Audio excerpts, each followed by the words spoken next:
Of my work, I'll outline a couple of the things that I think are important in my pony career, and after that I will talk about my art gear, my process. So really I will get into how I make the comics and the art.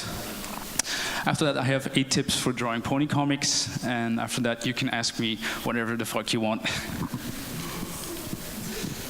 Alright. So, first off, how did I get into the fandom? Big question. So, the story is that around 2012, I was watching a lot of morning cartoons. And of course, it was My Little Pony on the TV. And my first reaction was, oh, they rebooted this. All right. And then I thought, well, the eyes are kind of funny and they're kind of expressive. I think they did good on the art style with this. And then I thought, why am I still watching this after 2 weeks? And then I thought, yeah, why am I coming back to this every day? Why have I downloaded all of the seasons so far?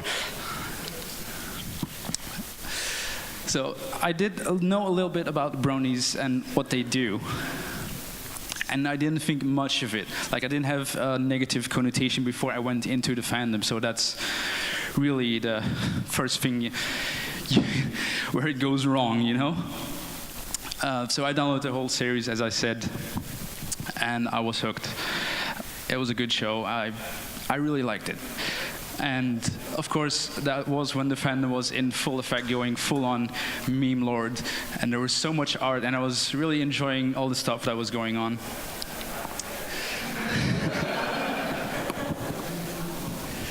I'm sorry about the gifts that I put into this thing. All right. So I got into a drawing tablet the Christmas before I got into the fandom. So 2011, I got a tablet. I had been drawing a long time before I got into the ponies. And actually, I didn't really know what to do with the tablet because I wasn't really drawing that much at the time. And of course, I got the brilliant idea to start drawing ponies with it, because that was what everybody was doing. And I've always been drawing the things that I like. So I like ponies, I like drawing. So out of that came the next thing.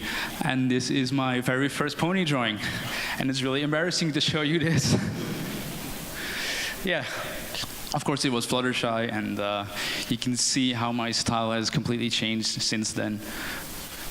It even has some vectors in it. It's like half vector, half pixel work. And this is my pretty much second pony that I drew, which is a rarity. And the story behind this is that this is the first drawing that got onto Equestria Daily at the time. And the thing was, I didn't even know DeviantArt existed. So I submitted it to Equestria Daily via some random image hosting website, and they said, we usually just accept it from DeviantArt. That's a lot more convenient. So please make an account there, and we'll upload it to our website. And that's how all of this started. It's their fault, not mine. And of course, the first time I uploaded something and it got on Equestria Daily, and I was blown away with the big response from everybody. Because, you know, the fandom in that era, in that time period, was really hyped. So I didn't really get much feedback before on my drawings, and in this case, a whole explosion of response came, and that just kept me motivated to keep drawing more. And I saw a lot of these comics coming by with ponies in them, and I thought they were really fun to read, so I wanted to do that myself, and that's how I got into drawing the comics. And this is my very first comic, which is about Pinkie Pie and her troubles with her space-time continuum, and how she can't stay in one place. And I hope you can read it, though. There's also Cutie Mark Crusaders and Twilight. And I wanted to make a second part out of this, which really wasn't a good plan. So it ended up being my very first comic, but it also ended up being a failed 2-parter. There is a part 2, but there's no part 3. So I'm very sorry if you read it and you're disappointed about it. Yeah, sorry. So I started making comics with a couple of friends, and we called ourselves Taco Head. because someone commissioned a art piece, or no, he requested it even, about Trixie riding a unicycle playing chess with a taco hat on. So that's where the name came from. And that's how that came to be. And now it's a full-grown studio, if you want to call it that. I would like to show some of my favorite work. This is a comic about Celestia going to the beach. I think you can read it, yeah.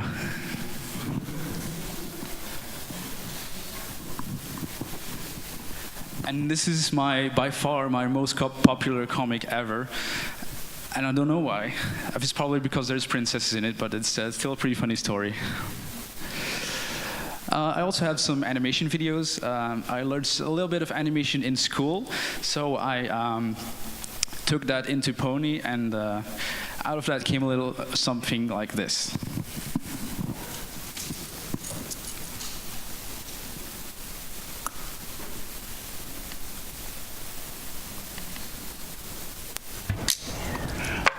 Whoa, what model did you get? It's the Tsunami 3000 Anniversary Edition. You? The Devil's Drench XJ11. This is gonna be awesome. We should establish base camps. What part of the library do you want? I'll take the Northeast. Northeast is closest to the drinking fountain, which is the best for All right, guys, are we gonna do this thing? Oh, I hope that's the tiny gun that you throw at us to confuse us while you grab the giant gun that's duct taped to your back. Seriously, this hardly seems like a fair fight. Oh, it's pepper water! Oh, it's pepper! Who put pepper in water?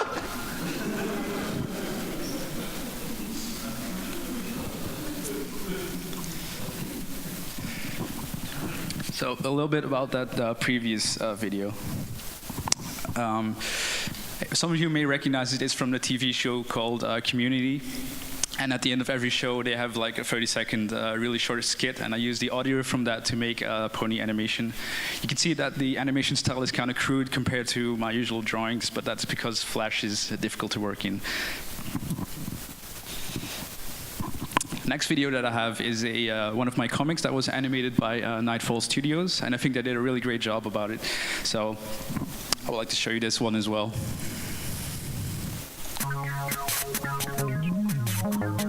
Hey, Bonbon, hey! What is it, Lyra? Ask me what color bananas are. What color are... Blue. Oh, first of all, that's not true, and... Are you saying that I am a liar?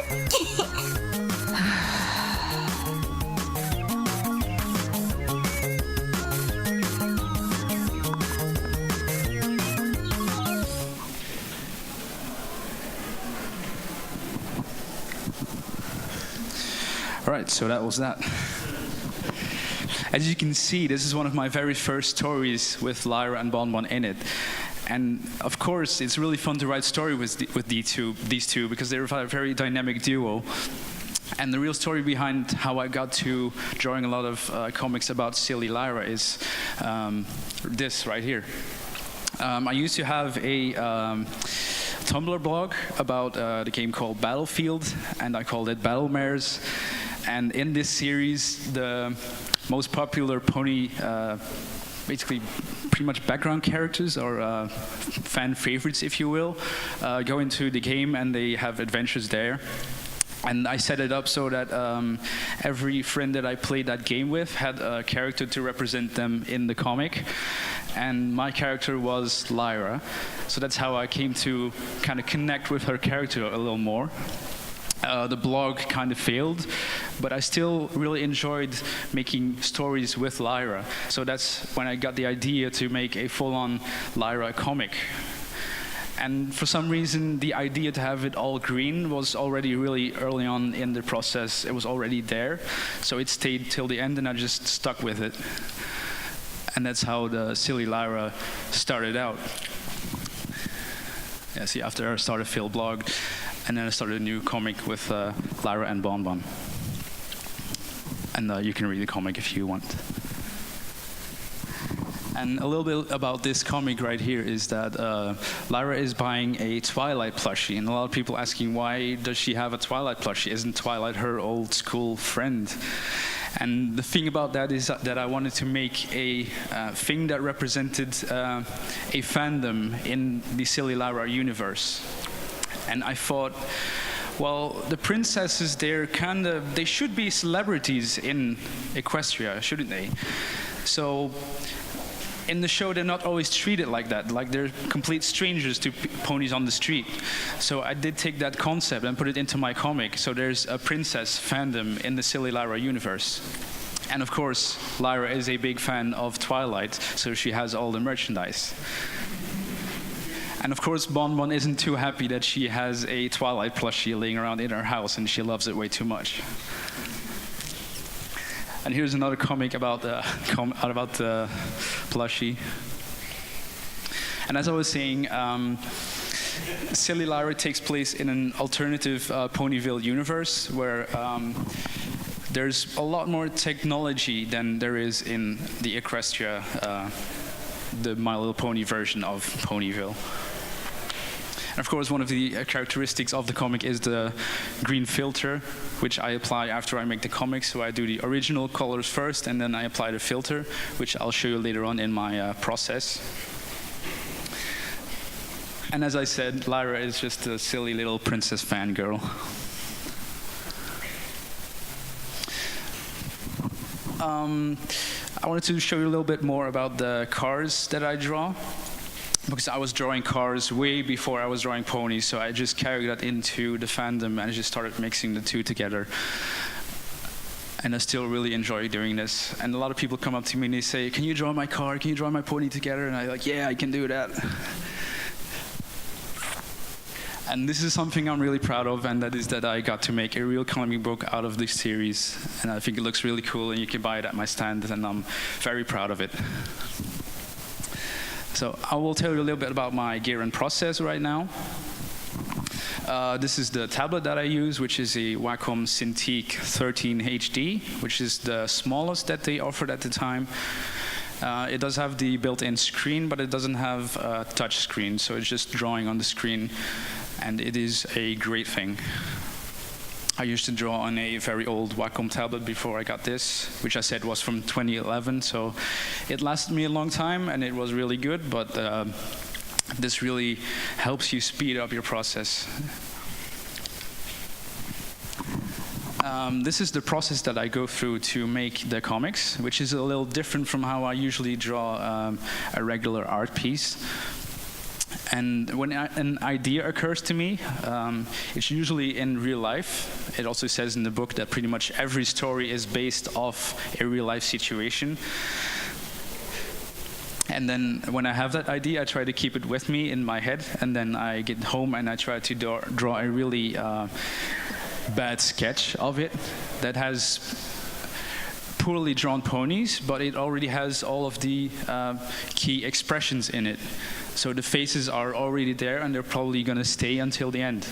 So I'm just setting up the panel layout and the expressions. That's the most important thing, and where the text is going to go.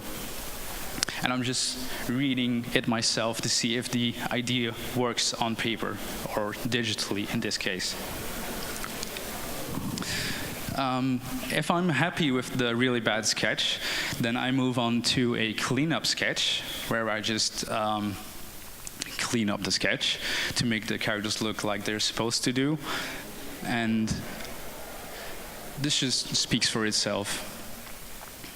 As you can see, I've taken 2 panels from the same comic, so you can see how it changes throughout the process. And one of the things that's also important is to have your text really early on in the design of the layout. So you don't put them over ponies or somewhere where it's difficult to read, or you don't know what direction you're supposed to read it in. After that, I go over the sketch with line art, which is pretty basic drawing. As you can see, the text also gets outlined. I don't use pre-made bubbles. I just draw them myself, and because I think it adds a little more character to it. As I said, I add the real colors of the ponies first, and then the green filter comes afterwards. And it's kind of a weird process because I have to draw these colors. For instance, a background that is, most of the backgrounds start out purple, and then I apply the green, and then I have to change the values afterwards. So it's a really strange process compared to how you would normally draw. As you can see, this is the original color of the room that they live in. And another thing that's important to note about Silly Lyra is that I don't officially ship them in the comic. The official answer to do I ship them is it's up to you. It's up to the reader if it's a ship or not. They do live together in the same house, but it's kind of the same like Bert and Ernie. They're like, we don't know what their relationship is. It's what you make of it. And there's the green filter, and as you can see, it's pretty finished. And this is one of the books that I would recommend if you are into comic making. And it's a really good read. It's an actual comic book itself, of course. It's a comic about comics. It's Understanding Comics by Scott McCloud. And I will outline a couple of the things that are spoken about in this book that I apply in my own comics. So here it is. 8 tips for drawing pony comics. Number 6 will blow your mind. Right, so here's number 1. Keep your style simple and easy to reproduce.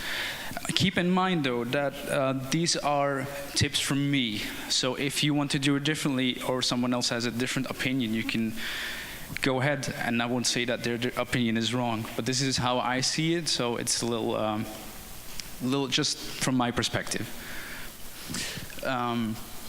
So keep your style simple and easy to reproduce.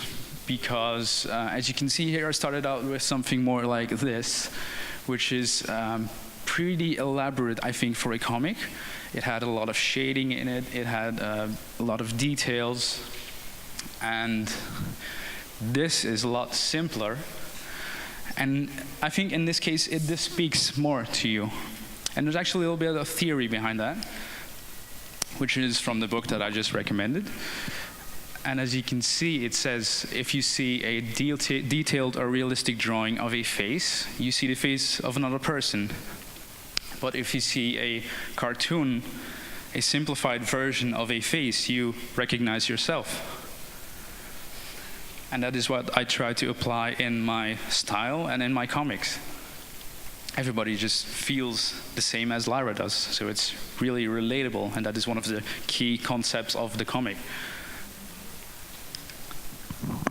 I want to go back, actually. As I said, easy to reproduce. So if you're going to spend hours and hours on just one panel, it might look really pretty, but it will be really difficult to do that again in the next panel and the next panel. You're just giving yourself a whole lot of work if you do that. So if you are interested in doing a webcomic like weekly or on a shorter basis even, then the style should be simple. And as I said before, I picked Lyra because I really connected to her character because of that blog that I did. And I think you should do the same if you are looking to make a comic with some characters. If you have a character and you do not connect to it, then it's really difficult to write a story about it. In this case, Lyra is me, so she represents me in the comic. So all the stories are actually just pretty much a biography about myself. And I wouldn't really see it any other way. Like, how are you supposed to know how somebody feels, how a character feels, if you're not really into it? But that is just my opinion. I know there's people that can write really, really good stories that are based around characters that are made up, but I've heard other people say this, that if you make believable characters, then they should be based around things that you know. Maybe they're based on your friends or TV characters that you're really familiar with. You should be really familiar with what you're producing. So you should really get into what you're making. As I said, write about what you know. That also goes for the subject matter that you're making comics about. And as I said before, I always make comics that are about my own real-life situations. So I really know how I felt in that situation and how I reacted and how everybody around me reacted to it. So I can really put that into the comic, and it feels realistic, and it really feels real, you know? This is also an important one, number 4. Art block is a thing that is going to hit you if you're an artist. It happens, no one can stop it. But the thing is, Just go outside instead of trying to push that comic out of your hands. Try not to stay in your situation. Like if you're stuck on your comic, on your work, you shouldn't be staying in your work area. You should be going outside and having adventures. Because that's when something clicks. That's when the new comics come to be. This is a tip of mine, but I'm kind of guilty of doing the opposite of this, is keeping the medium in mind. The comic is made to be readable on Tumblr or DeviantArt, and it's easy to scroll down on a mobile device or on a computer. That's what it's designed for. But of course, I got into a little trouble once it went into the book, because the book has a different shape than a computer screen. So you should keep in mind what you're designing for. In this case, I made a couple of decisions to keep it this way, because it is designed to be read this way. And I've tried to put them side by side, and of course the sizes didn't match, and that was the whole problem, so I tried to fix that, but it didn't work. And even if they were correctly lined up next to each other, it still wouldn't read as well as it would on the web page. So that is my philosophy in the case of Silly Lyra. It's designed to be read top to bottom, and it should be in the book that way. Because the speech bubbles and everything, the whole flow is laid out to be read that way.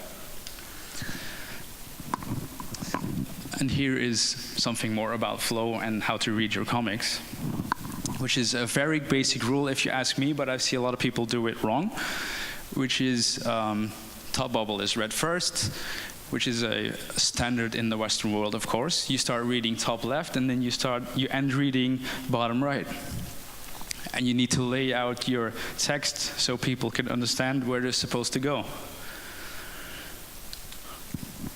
Another helpful device that you can use to have people read the comic correctly at the first go is to use basically guidelines like eyes and lines that are in hair and things like that.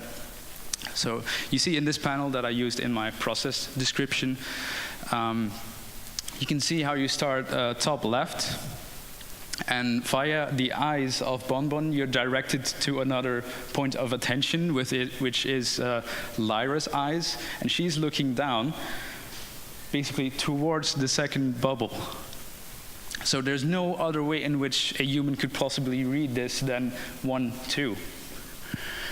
And a lot of the shapes in this panel are designed to guide the reader's eye in the comic.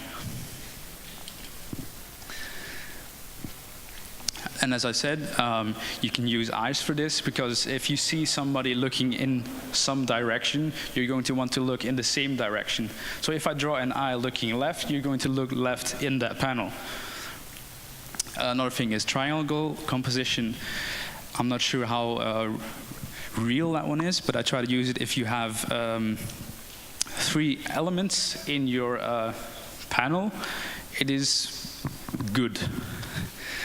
So if you go back here, you have 2 characters, 2 heads, basically. They draw the attention.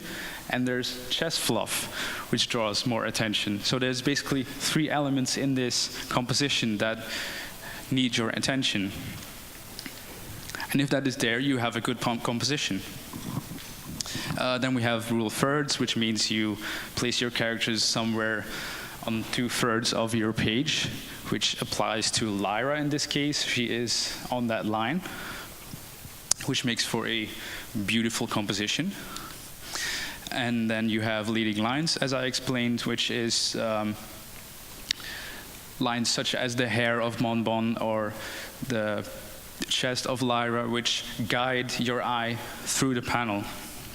Those aren't just randomly there, they're shaped to guide your eye. I also do this a little bit with the tail on the bubble of the text. Those are sometimes curved to guide your eye. And this is the most important tip: you should have fun with it. And I know it's difficult to do sometimes because it takes a lot of time and it takes a lot of effort, but you should make it so that you do have fun with it. I've done everything I can to make it fun for myself with these comics. They're about me, they're about characters that I like, they're about situations that I like. I like all of it. If you don't like what you're making, you're not gonna go through with it. So that's really important. So to go over these 8 tips again. Simple style, pick characters that you like, write about what you know. No inspiration, just go outside, really important. Keep the medium in mind, and top bubble is read first, simple. Try to guide the reader's eyes with all the rules that I explained. Maybe look up some composition theory, and of course have fun with it. That's what I tell everybody, just try and have fun with it. All right, so now we're at the part where you can ask me some questions, and here are also my social media things. So, does anybody have a question to get us started right now? Yeah. Really, but if Lyra is you, do you have a surprisingly hairy chest or something? She's got a puppy. All right. For those who didn't hear it, he asked, if I'm Lyra, do I have a really fluffy chest? And the answer is absolutely no. Yeah. So if Lyra is you, Yeah. Bonbon is my girlfriend. Yeah, and you could say that's a ship, but no. All right. I just wanted to ask something about tablets. Are there any recommendations on tablets or anything we should keep in mind with tablets or Tablets. buying a tablet? Yeah. Let's go back to mine.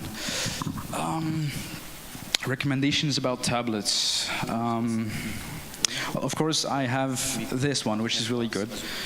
I have a friend which has the 22-inch version, which is outrageously big. I also know people that have the smallest entry-level Wacom tablet. And I've tried a lot of these devices. And I think the rule is to go for the cheapest option that you're comfortable with. And I know that sounds a little simple, but if you can afford this, then of course you should go for the best. But if you're just getting into drawing, then you should really not spend too much money on your tablet. And it's really important to learn to work with a tablet that doesn't have a screen, I think, because it's a skill. It has a high, steep learning curve to start drawing on a tablet that doesn't have a screen. It's weird. And I still do. I work at a job where I have to work on a tablet that doesn't have a screen, and I have this thing laying at home. So, and every time I switch between the two, I have to adjust for like an hour to the screenless one. So it really is a skill that takes a lot of practice. And my advice for tablets is to practice that skill. Yeah. So you basically said that all of your stories are based on real-life experience, yes? Mind telling us the origin of the entire mango juice story? Mango juice? Entire mango juice story. Yeah. How this came to be. There it is, mango juice. Yeah. Shout out to France for the mango juice. All right, the mango juice story. I was thinking the original mango juice story takes place at an airport where Lyra is stopped by security and she has a mango juice bottle in her bag and she can't take it on the plane and she chugs it. That really happened to me. I was on a trip and I came across an airport that had, for some reason, a second security check after where you buy the bottles. So I had a bottle of, not mango juice, but iced tea in my bag. And I asked the security guard, can I please just drink it here? Because I just bought it 10 minutes ago. Give me a break, please. So I just drank it there and it was all fine. And he gave me a little bit of a weird look. And of course, that was a funny story, so I wanted to make it into a comic. And I also had been playing with the idea of having something that Lyra really likes besides the princess plushies. So to give her more of an in-depth character, if you will. So I gave her something that she really likes, which was mango juice, and I really like mango juice. I basically wanted to couple her with a fruit. Yeah, it sounds really dumb, but I wanted to do that. And as you can see, people caught on to it, so it's not a dumb idea if it works. So everybody understands now Lyra likes mango juice. It's like a lot of the things that are in the fandom, like Screwloose Chicken or things like that, things that don't really have a direct connection, but they are funny when they are connected. Yes, sir. I use Photoshop. Yeah, yes, what software I use. I use Photoshop for pretty much everything, which you can see right here. It is an older version of Photoshop because it had some functionalities that got watered down in other newer versions, so I use an older version of Photoshop. Any more questions? Yes. What mediums do I recommend for traditional? Yeah, I use the really expensive Copic markers. So I wouldn't recommend them because of the price tag. But I would recommend getting something that is the same thing but cheaper. You have Pro markers, and I think there's some other companies that make the same thing. It's good to get started on those. But the most important thing to note about traditional media is that you can make the most beautiful art with a simple ballpoint pen and some old paper, old copying paper. The media shouldn't really be a matter. And actually a ballpoint pen, like the old original black Bic one, is an industry standard, I think. It's so good. You can make beautiful drawings with it. I think even industrial designers use it because it's just perfect. And it's 10 cents at the store. So practice your skill instead of spending a lot of money on the really expensive pencils, which I did. Yeah. I was surprised to hear you colour them and then add green filter. Yeah. Why do you choose to do it that way? It must take you much longer. It makes sense to me that way. Yeah, it's really that simple.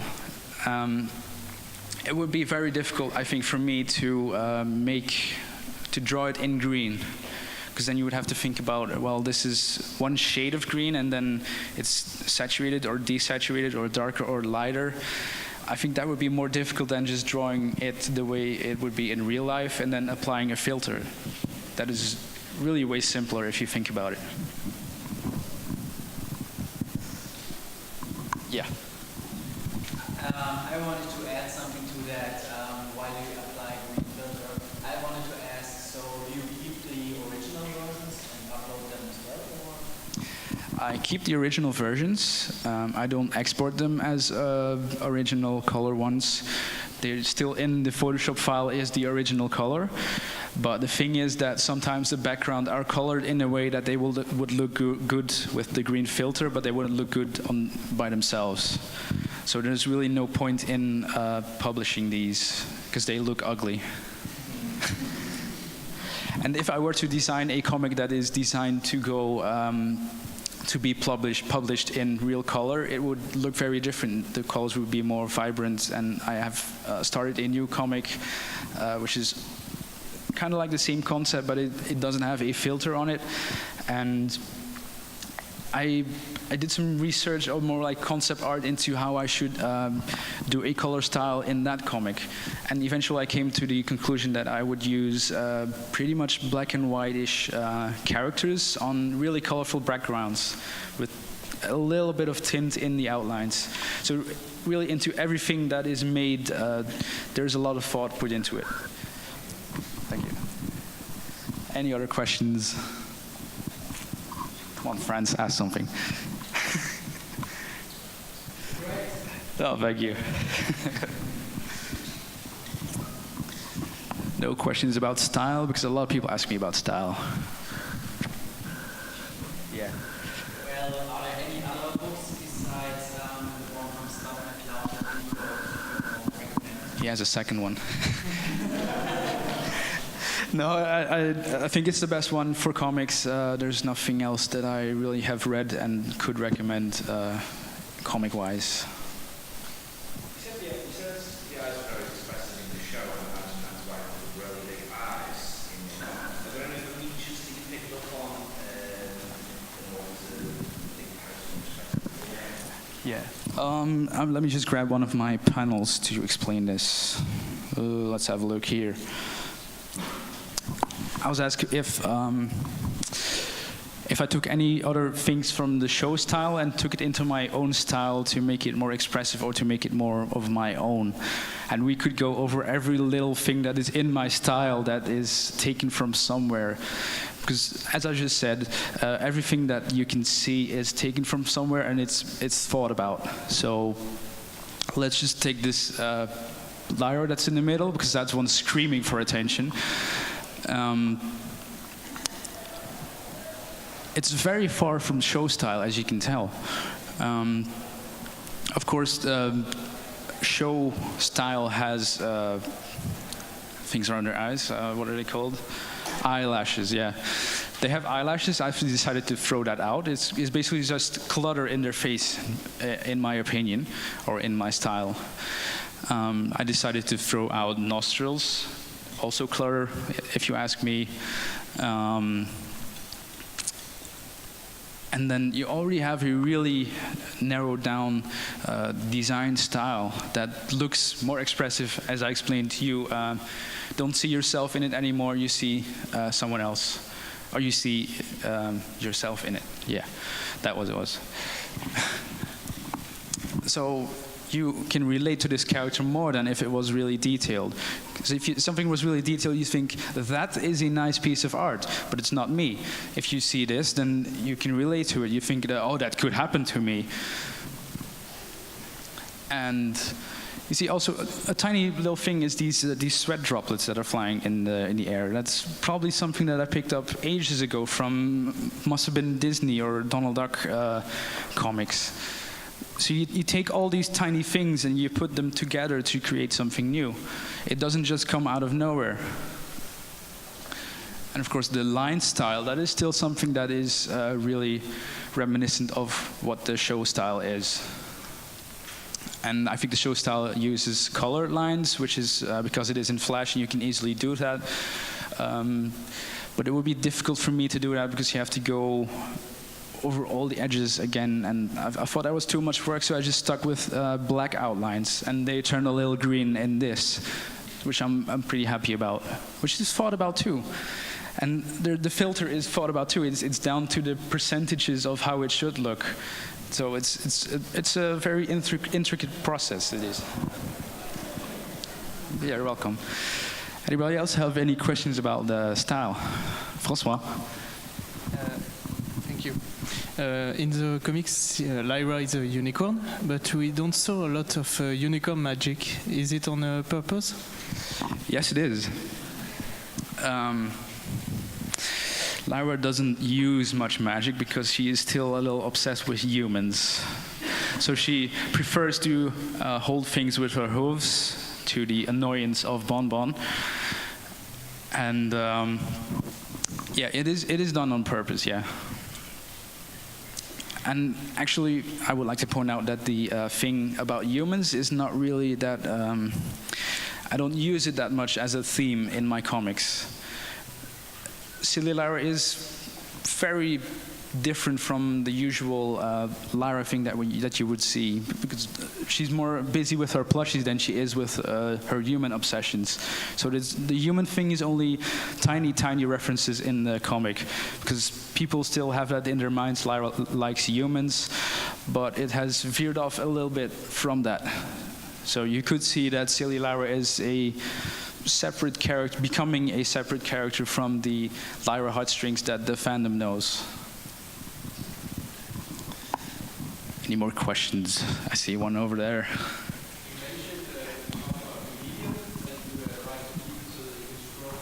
Yeah.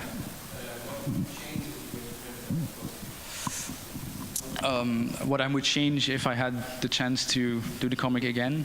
Like, what do you mean? Yeah, panels alongside each other. I've done a very tiny bit of comics that are laid out side by side. I've even experimented with the top to bottom medium and then splitting some panels in half, maybe diagonally, to create some more dynamics in the comics. But I didn't push through with that.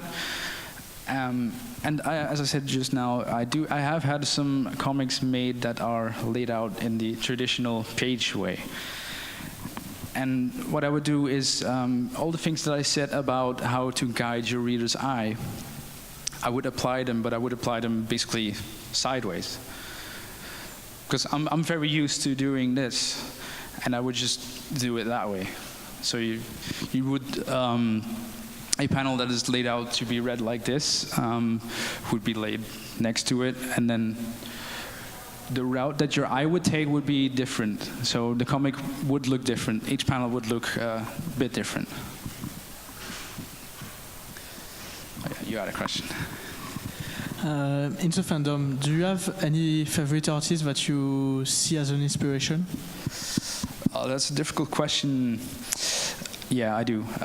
Muffinshire, his comics are really, really good. Yeah. Style-wise, I think that's very beautiful.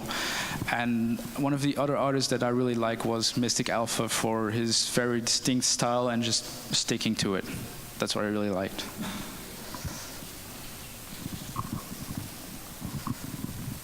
Any other questions? Way in the back. Am I going to make more animations?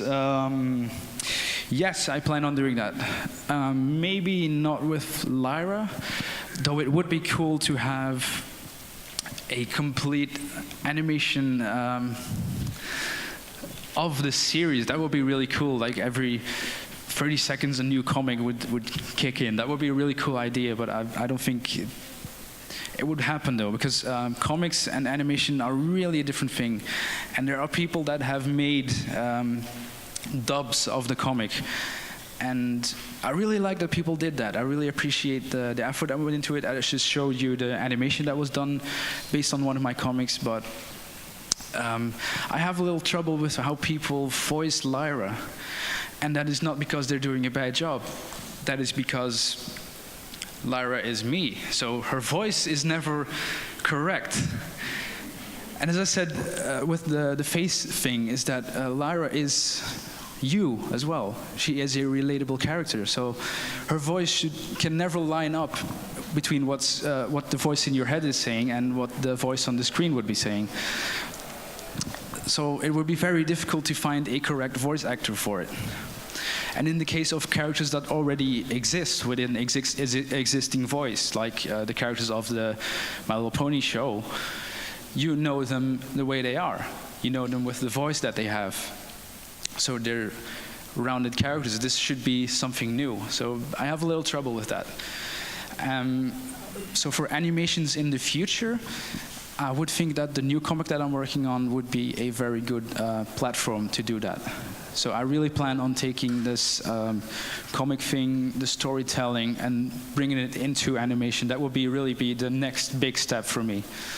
But I would need, if I were to do the animation myself, it would take a little more practice, or I would have to collaborate with someone.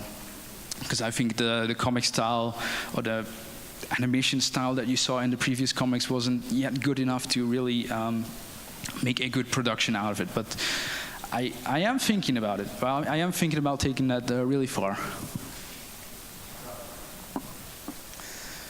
All right, any more questions? Yeah. So what's the real life version of this scenario? Or just make it up? He was asking about the real life scenario about this, if this really happened. Yes, did this happen? I'm not sure if anybody knows this character, but she is called Night Glider. She was in one of the, she was in our town, you know, the Starlight Glimmer town. And she was one of the ponies that was brainwashed and had her cutie mark taken away. She's the blue Pegasus. And I have a plushie of her. And I saw someone else at a convention who had the same plushie. And I was like, what is going on? That is so weird. But I'm sure everybody has experienced that, especially people who have favorite ponies that are made 6. You see people with the same plushie, especially the brand ones instead of the custom made ones. You see the same thing. It's kind of weird. So I made this comic out of it.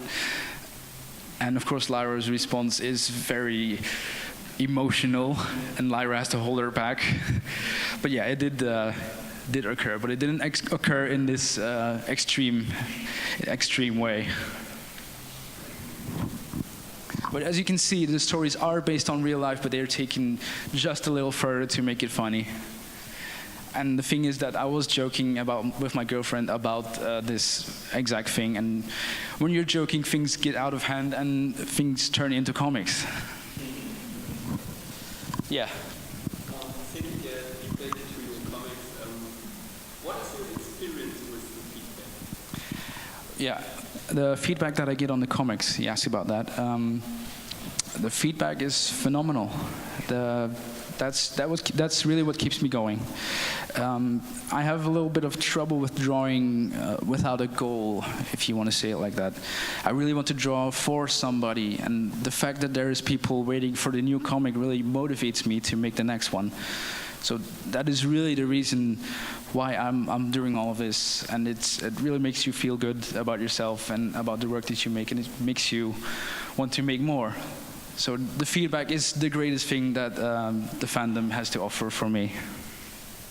And there's some funny stories that come out of it too, like the mango thing. People buy me mango juice, and someone else had a really funny story about mango juice. He said it's in the new book. Someone wrote me a message on DeviantArt. He said, I was at a gas station. I was out of drinks, and I saw a bottle of mango juice, and I've never tried it before, he said. And in his mind, a light turned on and said, I'm going to try this because Lyra likes mango juice. And that's what he did. He got it, and it was a revelation for him. This is the best thing ever. And he said, I have a liter jug of mango juice in my fridge sitting right now, and you changed my life for the better. So that is the type of feedback that I get. And you can imagine that just keeps you going to read something as cool as that. Are there any more questions? Yo. Hi. Your microphone, yeah. Okay. Do other people get to see your new comics before you put them online for criticism or comments, or is it just you putting them out there? Yeah, I do show them to a couple of inside people. They're sitting right there. I think I showed them some comics before. Like people that are close in my circle, I just shoot them a comic. Like, here is the sketch, or here is the clean sketch. Is this funny, or is it just funny to me? Because that is a big question that I ask myself once I make a new comic. Is this only funny to me, or is this funny to everybody else? Your idea of your own humor is probably might be a little different from the humor of somebody else, but apparently we all have the same twisted mind, so we all laugh about silly Lyra. And yes, I do show my comics to people before I upload it. It's not just a shoot and see what happens thing. And I do get feedback, but it's not that. Usually when I show somebody a thing, it's already pretty well developed, and all I need is somebody to remove the typos.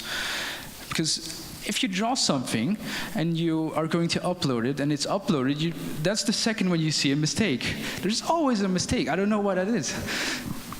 And I try to proofread the comics to have somebody read it. And another really funny thing is that apostrophes. This font doesn't have apostrophes, so I have to add them myself. That is the stupidest thing. And of course, I forget some of these, and they go online, and I look stupid. And even if I look back at comics that I uploaded 2 years ago, there's still mistakes in it. There's a giant block of color somewhere in one of my comics, and I never saw it. It's unbelievable. So I try to prevent that by showing people my work before it goes up. Yeah, go.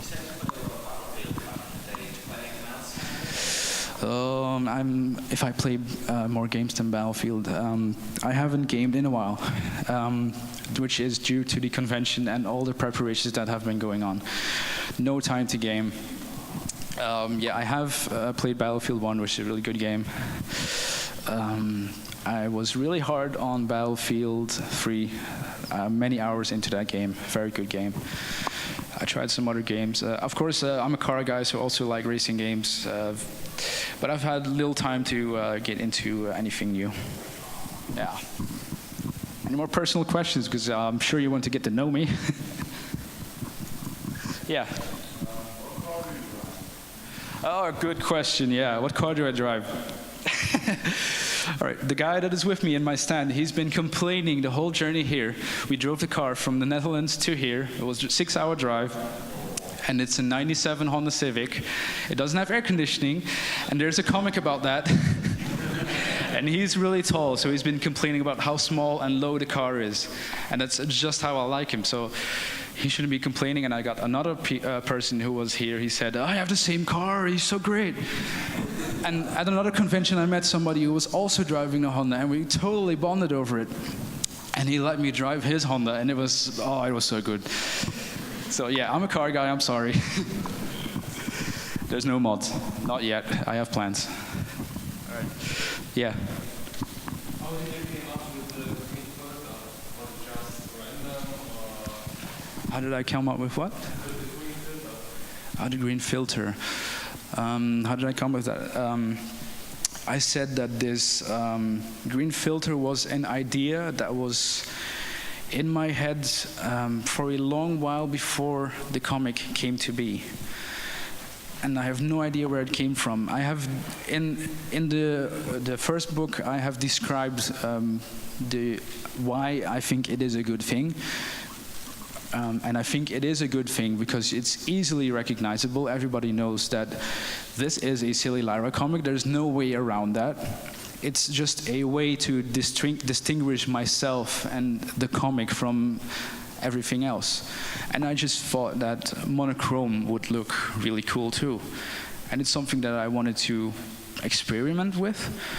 But the thing is that the idea was already there, so it's not really an experiment anymore. It was more of a thing that I have come up with this. I think it's cool, but what are people are going to say about it? That was my biggest concern uploading the very first comic. I had already made it. I had the green filter under my mouse, so I could turn it on and off. And I was thinking, am I going to do this or am I not going to do this? Are people going to find this ugly? Is this going to be a failure, or is this going to be recognizable as I want it to? And in that moment, I decided, yes, I am doing this. And at first, people thought, why is there the green color? Do you have an explanation for this? And you're still asking about it. And the explanation that I had at the time was that the comic is seen through the glasses of Lyra. So everything is Lyra colored. That was the idea behind it. And I still think it holds up nicely now. I think it looks cool. So maybe it's just an opinion that I have, or I know people that don't like it. He said, "Yeah, can you upload them in regular color, please? I don't like it. Sorry, I can't do that for you." So I like it. It's the way that it is, and it's going to stay like that. It would be really weird if I switch back now. That would be weird. Yeah. Yo. Yeah, so my question is, how did you came up with the name Dori-to? Oh my God. As I said, I'm a car guy. Around a couple years ago, before I was into the fandom, I was into cars, of course. And there was this website called Genki Dori, where you could order Japanese car parts for RC cars, and I was really into that. And I took that Dori part, and I thought, oh, ships, you know me, I like these too. And the thing is that in Japanese, you know, like drifting that they do, they call it Dori-to. And somehow I threw all of that on one big pile, and that name came out. It made sense to me at the time, but now that I see it again, I'm like, why is there a dash in the middle?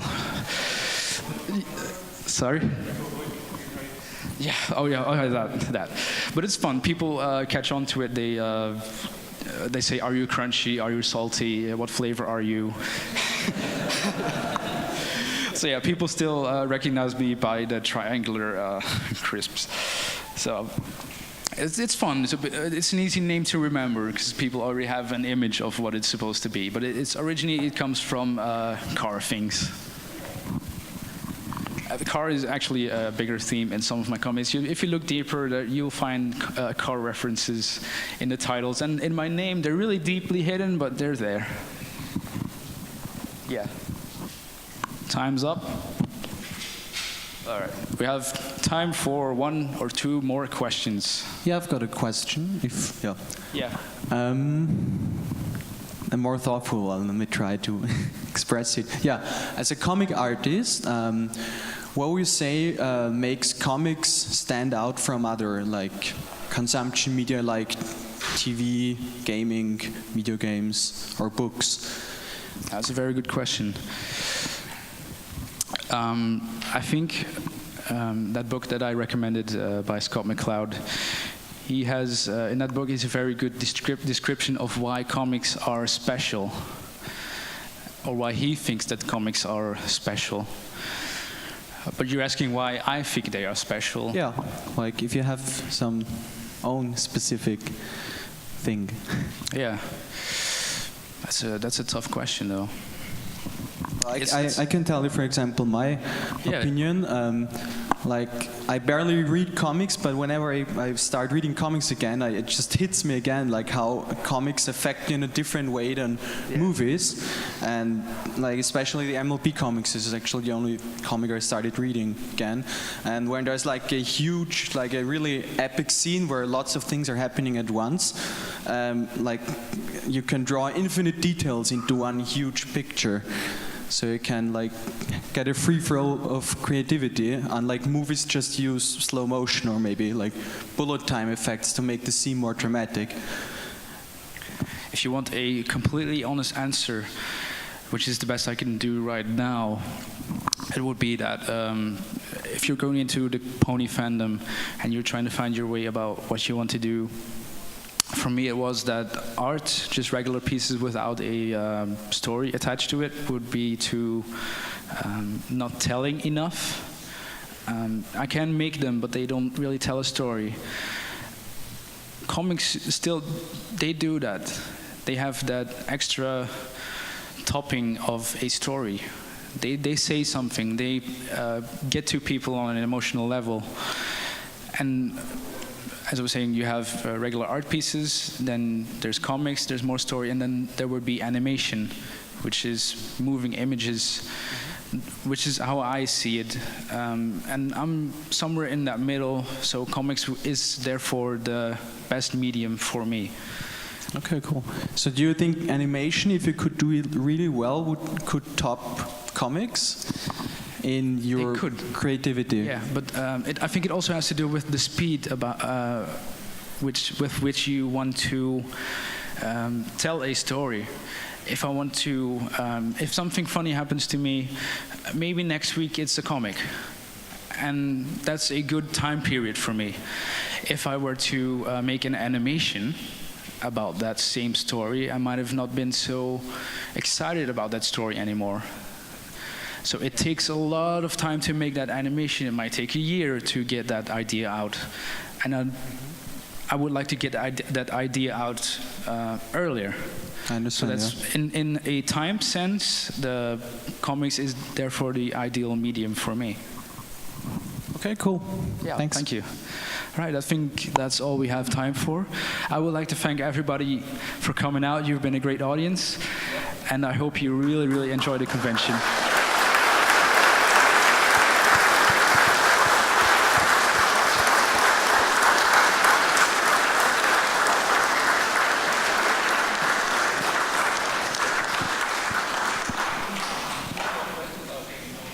Oh, they're leaving. Let's go.